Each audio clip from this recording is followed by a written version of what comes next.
Hello guys, I'm Crystal Kyle Esrakal, and in this video, I will be discussing how to solve numerical differentiation using Microsoft Excel. So what is numerical differentiation? Numerical differentiation is a method used to estimate the derivative or rate of change of a function using numerical values or data points instead of finding the exact derivative analytically. It is commonly applied when the function is difficult to differentiate or when the data is obtained experimentally. So, i-introduce ko muna sa inyo ang different method sa pagkuha ng derivative. Ito ang finite difference method. The finite difference method is a numerical technique used to approximate derivatives by using differences between function values at specific points. This method may be applied through forward, backward, or central difference formulas.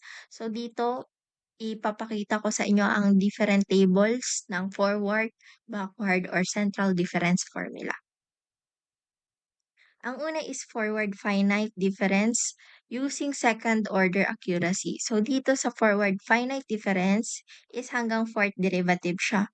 So tinawag siyang forward finite difference kasi nag-start siya sa f of x of o, then f of x of o plus h, f of x of o plus 2h, f of x of o plus 3h, f of x of o plus 4h, then f of x of o plus 5h. As we can observe, pa-forward siya kaya siya tinawag na forward finite difference.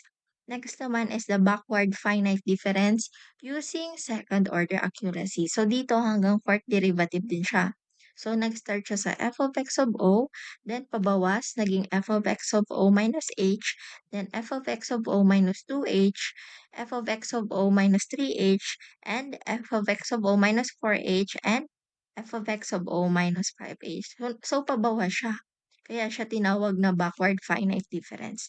Next naman is the central finite difference using fourth order accuracy. So dito naman hanggang fourth derivative din siya. So as we can observe, balance siya kaya mas accurate ang nakukuha kapag ginamit natin is central finite difference. Since nag-start siya sa f of x of o minus 3h, then f of x of o minus 2h, f of x of o minus h, then f of x of o, next is f of x of o plus h, next f of x of o plus 2h, and f of x of o plus 3h. So, dito sa video na to, may mas accurate pa na formula sa central finite difference. Kaya yun na lang ang gagamitin natin since na-prove natin na mas accurate kapag central finite difference. Introduce ko sa inyo ang more accurate formulas for the central finite difference method using Microsoft Excel. So, may table din po tong central finite difference. So, eto yon. Same lang din naman ang interpolation niya dun sa mga naunang order. So, dito, hanggang 6 derivatives na siya. And sa first derivative, di ba kanina hanggang fourth order of accuracy lang siya. Ngayon, may dinagdag ng 6 and 8. Sa second derivative naman, ganun din, second to 8 order of accuracy. Sa third naman, 2 to 6. And sa fourth, fifth, and sixth ay 2, 4, 6 din ang order of accuracy nila. So, para mas magets natin to is magbibigay po ako ng problem and isosolve natin using Microsoft Excel. Example problem. A civil engineer is monitoring the dynamic vertical motion of a suspension bridge deck under moving vehicle loads and wind excitation. The vertical displacement of a point on the bridge deck is modeled by y as a function of time is equal to 0.15 sine 2t plus 0.03t, where y as a function of t is the vertical displacement of the bridge in meters, t is the time in seconds. Determine the following at time is equals to 2. So yung pinapahanap dito is the first derivative representing the instantaneous vertical velocity. Next is the second derivative representing vertical acceleration. And lastly is the third derivative representing the rate of change of acceleration. Sabi dito, use central finite difference method and sixth order of accuracy where h is equal to 0.01. So, dito sinolve ko muna siya using analytical solution. So, sa analytical solution, gumamit ako ng rules of differentiation dito para makuha ko yung first, second, and third derivative. So, eto yung values na nakuha ko. And later, kapag na-solve na natin yung sa Excel, is itatry natin siya i-compare. So, magsimula na tayo mag-solve sa Excel. Ayan. Since may naka-open na tayo dito, babaguhin ko lang yung column width niya sa 5. Yan. Insert ko lang din yung table natin sa central finite, which is ito. Ayan. Paliitin lang natin. Then, lalagay ko lang. Diba sa problem, ang given natin na time, ang sabi dito, time daw natin is equal to 2. So, ilagay natin t equals to, paliitin natin, then t equals to 2. Then yung h daw is equal to 0.01. Highlight lang natin. Ito. Then, kung mapapansin natin, 'di ba, ang hinihingi dun sa problem, first to third derivative, and sabi dito, sixth order of accuracy. Ito yon. Then, ito pa, and ito. So, ilalagay muna natin tong nasa f of x of o minus 5h hanggang f of x of o plus 5h. Ilagay natin muna dito sa table. Since yun yung gagamitin natin. F of x of o minus 5h. Next is f of x of o minus 4h. Next is f of x of o minus 3h. Next is f of x of o minus 2h. Next is f of x of o minus h. Next, f of x of o. Next is f of x of o plus h. F of x of o plus 2h. Next is f of x of o plus 3h. Next is f of x of o plus 4h. And f of x of o plus 5h. So, ito na yung last na ilalagay natin. Then, highlight lang natin siya. Oh, wag na. Oh, sorry. Ayan. Highlight lang natin. Next, since ang f of x of o muna natin ang sisimula natin kasi ang value lang naman niya is yung etong t natin, which is yung 2. So, equal natin. Equal etong t, which is 2, then enter. Next naman na hahanapin natin is itong pababa, yung f of x of o plus h hanggang f of x of o plus 5h. Equal, pindutin natin tong f of x of o na nating nahanap, then plus yung h natin. Then, i-dollar sign natin tong h natin since constant siya. And kapag din-drag natin, hindi siya magbabago. Enter. Ayan, 2.01. Try natin siya i-drag. So, ayan. Yan yung makukuha nating value na 2.02, 2.03, 2.04, and 2.05. Then, dito naman tayo sa taas. Equal, ito, na f of x of o natin, yung 2 minus 5. Since may 5 dyan. 5 times yung h natin, itong 0.01. Then, lagyan natin ulit ng dollar sign yung h natin. Then, enter. Sunod naman is i-drag na naman natin to.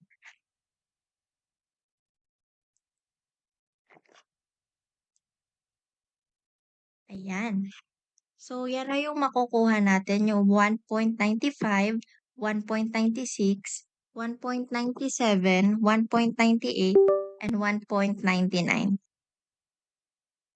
So, para mahanap naman natin yung f of x natin, so magagamit na natin tong f of x natin dito sa problem. Since yung f of x natin magiging yung y as a function of t equals to 0.15 sin 2t plus 0.03t. So, yung nakuha nating value dito sa f of x of o minus 5h hanggang dito sa f of x of o plus 5h, yun yung ilalagay natin dito as a value of t. Sige, lagay natin. Ganito, 0 point, then 0.15 times sine nung 2 times 2 times etong value niya na 1.95, 'di ba? Tapos, sabi sa problem plus 0.03 times yung f of x of o natin ulit minus 5h. Ito ulit na 1.95. Then enter. Yan. So, yan yung value na makukuha natin, yung negative 0.04466. So, drag lang din natin to. 'Di ba mas madali siya? Ayan. So, yan na yung makukuha nating value neto. Ginamit natin yung eto pong problem natin. Ito, yung 0.15 sin 2t plus 0.03t. Then, since ang hinihingi lang naman sa problem, 'di ba ito? Etong first, second, and third, and ito daw na sixth order of accuracy. So, ang gawin natin, ipagsama na lang natin siya sa iisang table. So, ganito. Ilagay muna natin yung x of o minus 5h. Next is f of x of o minus 4h. Next is f of x of o minus 3h. Next is f of x of o minus 2h. Next is f of x of o minus h. F of x of o. Next is the f of x of o plus h. Plus h naman siya. Sub lang natin. Ayan. Since next is f of x of o plus 2h naman. Then f of x of o plus 3h. Next is f of x of o plus 4h. Next is f of x of o plus 5h. So, ayan siya, 'di ba? Ito yung tinapik ko lang 'tong nasa table natin. Simula dito sa f of x of o minus 4h hanggang f of x of o plus 5h. Highlight lang natin ulit. Sub ko lang.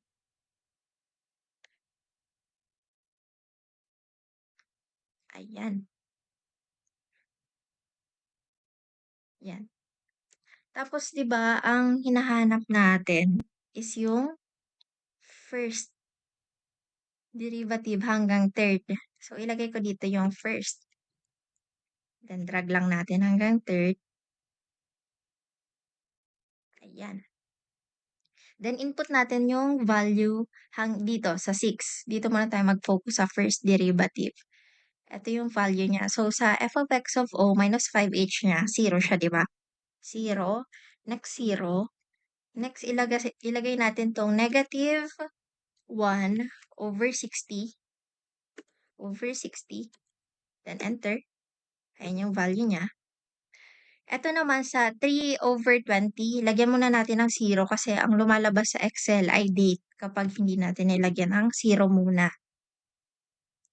3 over 20. Then enter. Ayan. Next is negative 3 over 4.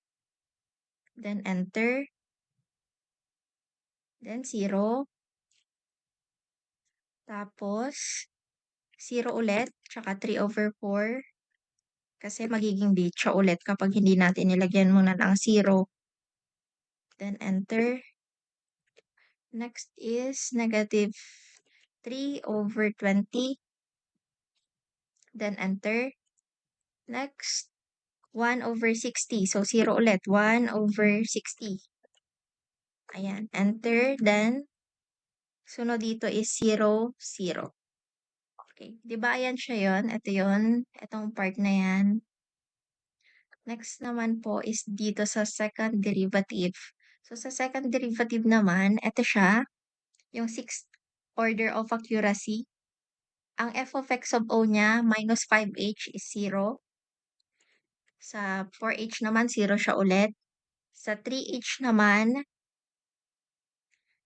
1 over 90. So, 0 space 1 over 90. Enter. Then, next naman is negative 3 over 20. 20, then enter. 3 over 2, so 0 space. 3 over 2, then enter. Next is, yung gitna niya is negative 49. Negative 49 over 18. Then enter. Next naman is the 3 of space, 0 space ulit. 3 over 2. Yan. Next naman is negative 3 over 20. 20 ulit. Then enter. Next is 1 over 90. Space ulit. 1 over 90. And yung nasa f of x of o plus 4h niya is 0 ulit. 0 na. 0 and 0. Dito naman sa third derivative, tingnan natin ulit yung table. Sabi dito, ang sixth order of accuracy niya, ang f of x of o niya is 0. Yung f of x of o minus 5h niya is 0. Next is negative 1 of, mali, sorry, 7. Negative 7 over 240. Then enter. Next is 3 over 10. 3 over 10. Oh, sorry, yan. Yan yung sinasabi ko na kapag hindi natin nalagyan ng 0 muna, is nagiging date siya. So, delete natin to. Delete muna natin. Space, then ang gawin natin is 0 space 3 over 20. Ayan. Para hindi siya maging date. Next, 3 over 20 is negative 169 over 120. Enter. The next, 61. 61 over 30. Enter. Next naman, 0. 0 yung f of x of o niya. Next is negative 61 over 30. Next is 169. 169 over 120. Enter. Then, negative 3 over 10. Enter. Next, 7 over 240. 240. Enter. Then, 0 na siya, di ba? Yung f of x of o plus 5h niya is 0 na. So, ayan. I-check natin ulit. I-check ko siya. So, palitin natin. Wait lang. So, ang sa first derivative natin, 6th order of accuracy, 0, 0. Then negative 1/60. And next is 3/20. Tapos 3/20, negative 3/4, 0, 3/4, negative 3/20, and 1/60, and 0. So second derivative naman is 0, 1/90, negative, okay, 11/2, negative 2.722, 11/2, negative 0.15, 1/90, 0, and 0, negative 0.2905, 3/10. Oh, sorry. Hindi ko to napansin. 3/10 pala siya, guys. So, 3/10. Ayan. Next is negative 1,40833, 61/30, 0, negative 20,333, 169/120, negative 0.37/240, and 0. Ayan. Wait lang, guys. So, dito 3/20. So, tama.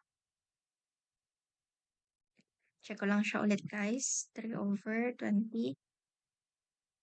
Negative 0.15. Okay. Tama siya.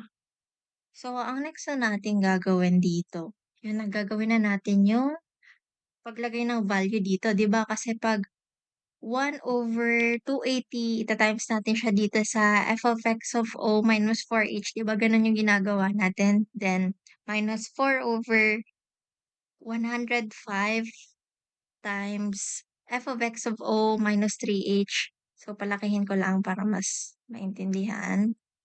Yan 'to, 'di ba? 'Di ba yung values neto ita-times natin siya dito? Katulad din netong iba, itong 3/20 times natin siya ulit sa f of x of o minus 2h, pati itong negative 3/4, ita-times natin siya ulit dito sa f of x of o minus h, and itong 0, ita-times natin siya sa f of x of o. So, ganun yung gagawin natin. Wait lang, paliitin lang natin. So, eto na yung una nating gagawin. So, dito muna tayo mag-focus, guys. So, 'di ba eto lang, kinopy lang naman natin 'to dun sa table. So, ang gagawin natin equal, since ita-times lang naman siya, ang gagawin natin is kukunin natin 'tong value dito, eto munang mauuna, eto. Tapos ita-times natin siya sa dito sa 0. 'Di ba yun yung una kasi yun yung nasa table katulad nito. Since eto yun, eto pala siya, yung f of x of o minus 5h. Since 0 lang naman din yan, then, ang gagawin natin, ida-dollar sign natin 'tong nakuha natin sa f of x. Para kahit i-drag na lang natin siya pababa. Ayan, enter. Sige, magiging 0 yan kasi tinimes natin sa 0 eh. Gawin muna natin yung buong line na 'to. Equal, ito naman yung sunod, yung f of x of o minus 4h, 'di ba ito yon, since ito yung ita-times diyan, ito yan, click natin 'to. Then, times, ito naman, yan. Tapos lagyan natin siya ulit ng dollar sign. Dollar, then enter, 0 siya ulit siyempre. Next, equal, ito naman na f of x of o minus 3h, 'di ba ito yung value niya, yung negative 0.04834, ito naman ang i-click natin. Then, times, etong value natin dito. Tapos, lagyan natin ng dollar sign. Then, enter. Ang makukuha natin dyan is 0.00806.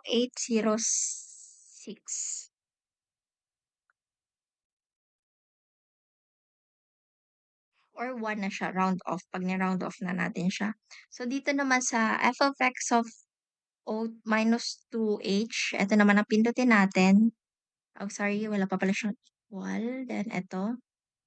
Tapos, times natin siya dito naman sa 3/20. Kasi yun yung nasa table, di ba? Dollar sign, then enter. So, makukuha natin dyan -0. So, next naman, equal sa f of x of o minus h naman tayo. Click mo lang to, then times etong -0.75. Then dollar sign. Dollar sign natin siya ulit, then enter. Makukuha natin is 0.038888. Next naman, equal. Ito naman tayo sa f of x of o times 0. Dollar sign natin siya ulit. Dollar, then dollar. Then enter. Next naman equals f of x of o plus h. Yun naman. Then times 3/4. Then dollar.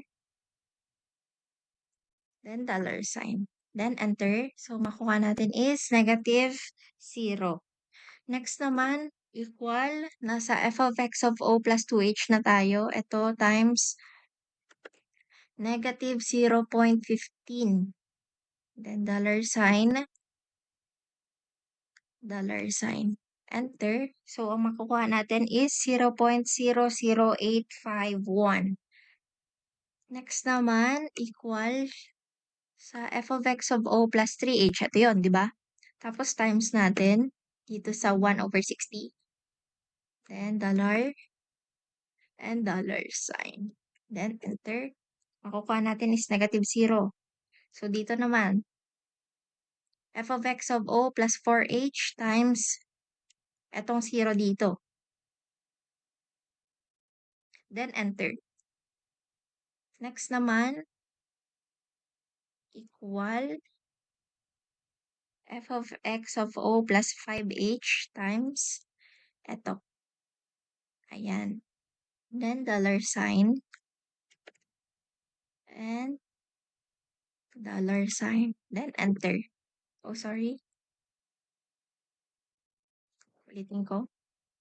Equal dito times dito, then dollar sign. Kuyata na. Next. Yan, 0. So, eto na guys yung first derivative natin. So, itatry na natin siya i-drag hanggang third derivative katulad na itong table natin. Ayan. So, makukuha nating value is 0, 0, 0 pa din. Since puro lang din naman to 0, di ba? Itong first to second derivative dito sa f of x of o minus 5h. So, magiging 0 din talaga yan. Next, ito naman ang i-drag natin. Ayan. So, dito di ba, ang nakuha natin sa f of x of o minus 4h, since 0 din naman to, yung dalawa magiging 0 na lang din yan. Next naman dito sa f of x of o minus 3h, drag na lang din natin yan para makuha na natin tong value dito sa second and third derivative. Drag natin. Yan. So, ang nakuha nating value is -0.0054 and -0.0145. Next naman para dito sa f of x of o minus 2h, drag natin ulit. So, ang nakuha natin ditong value is 6/85. Ito naman, sa f of x of o minus h, ang nakuha natin dito is -0.0776.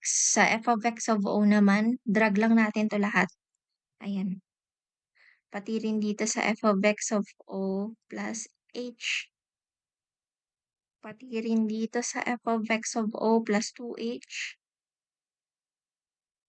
Pati na rin dito sa f of x of o plus 3h. Ayan. Next naman, ito. Drag natin siya ulit. 0, 0 din naman yan. Ayan. So, lagyan natin to ng label. First hanggang third derivative. So, ayan na guys, ang first to third derivative natin. Usog lang natin ng konti. Ay sige, dito ko na lang ilagay yung makukuha nating final answer para sa first, second, and third derivative. So, para makuha natin yung value ng first, second, and third, 'di ba ang ginagawa natin is imo-multiply lang naman natin siya. 'Pag first derivative, imo-multiply natin siya sa 1/h. Kapag second derivative naman, imo-multiply natin siya sa 1/h². Gano'n din sa mga susunod. Wait lang. Yung sa third derivative naman is 1/h³. So, try natin. Lagyan muna natin dito ng first, then drag natin. Ayan. So, dito natin ilagay yung sagot natin. Oh, palitan ko tuloy. Dito ko na lang para align sila. First, then drag natin hanggang third. So, magiging value niya dapat, so gagawin natin equal. Since sa first derivative, di ba, 1/h lang. So, gawin natin 1/, yung h natin, di ba, ito yon, itong 0.01. Then, ito. Tapos ita-times lang natin siya sa sum na nakuha natin, yung sum nitong table na nakuha natin. 'To, then type natin. Yung key niya is sum. Sum ng eto, wait lang. Sum niya simula dito sa f of x of o minus 5h hanggang dito sa f of x of o plus 5h. Ayan. Then, ayan, lagyan natin ito ng dollar sign. Dollar and dollar. Try natin i-enter. Ayan. So, yan yung nakuha nating sagot. Negative 0.16609. Yan na yung sagot natin sa first derivative. Next naman is yung para sa second derivative. So, ang gagawin naman natin is 1/, di ba ano na siya? H² na. So, ang gagawin natin dyan is click natin to. Wait lang. Itong H. Tapos, naka-raise siya sa 2. Squared kasi. Then, times sum. Sum naman nito sa second derivative. Simula f of x of o minus 5h hanggang f of x of o plus 5h. Ayan. Then, enter. So, ayan yung makukuha natin guys na 0.45408. Sa third derivative naman, tingnan natin. 1/, yung h natin is ito. Raised to 3, since cube na to.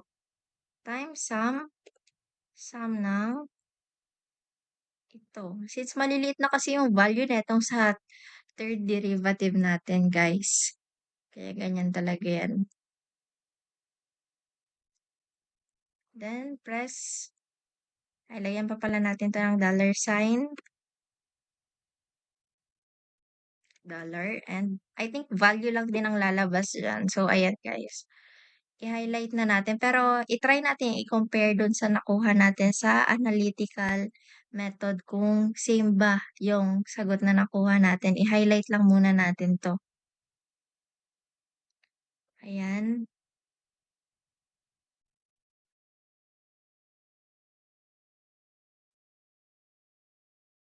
Ayan.